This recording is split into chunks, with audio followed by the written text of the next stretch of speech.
तर नाशिकच्या गंगापूर रोड परिसरात अनेक वाहनं खड्ड्यामध्ये अडकलेली आहेत। या ठिकाणी आपण जर बघितलं तर गंगापूर रोड परिसरामध्ये अनेक वाहनं खड्ड्यामध्ये अडकलेली आहेत, त्यामुळे नागरिकांचे मोठ्या प्रमाणात हाल होत आहे। ही वाहनं अद्यापही बाहेर निघालेली नाहीये।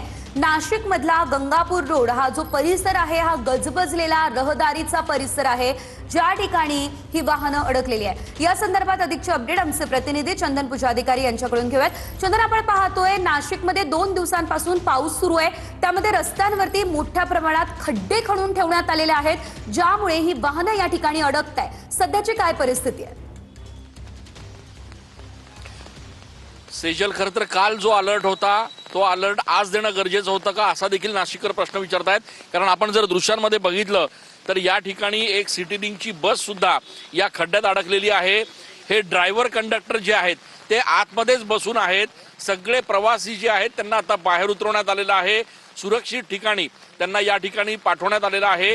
मात्र ही जी काही सिटी लिंकची बस होती, ही सिटी लिंकची बस सकाळच्या सुमारास शेकडो नाशिककरांना शहराच्या वेगवेगळ्या कोपऱ्यांमध्ये पोहोचवण्याचं काम करत असते।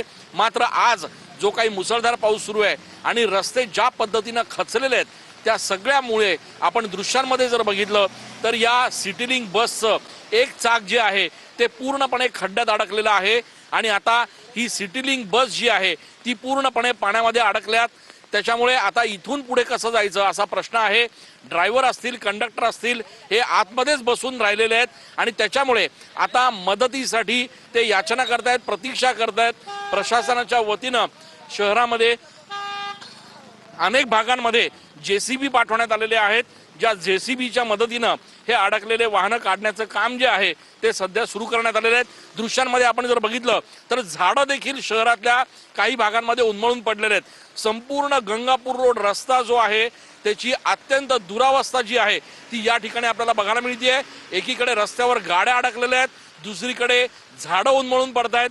स्कूल व्हॅन ज्या आहेत त्या देखील खड्ड्यात अडकलेल्या आहेत आणि त्यामुळे आता नागरिकांनी आवश्यकता नसेल तर घराबाहेर पडू नये अशा पद्धतीच्या सूचना देखील प्रशासनाच्या वतीनं देण्यात आलेल्या आहेत। रेड अलर्ट जो आहे तो आहे, आपण दृश्यां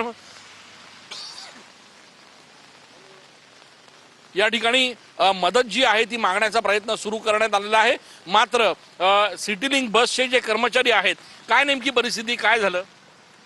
पावसामुळे झाड रस्त्यावर पडला आणि आम्ही साईडने चाललो होतो। अडकले तुम्ही? हो, अडकलो। अच्छा, मग आता काय मदतीला येत आहे का कोणी?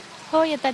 बरं, आपण बघतोय की सिटी लिंक बसच्या अगदीच संपूर्ण परिस्थितीचा आढावा तुमच्याकडून घेत राहू। तुर्तास धन्यवाद दिलेल्या सर्व सविस्तर अपडेट्ससाठी।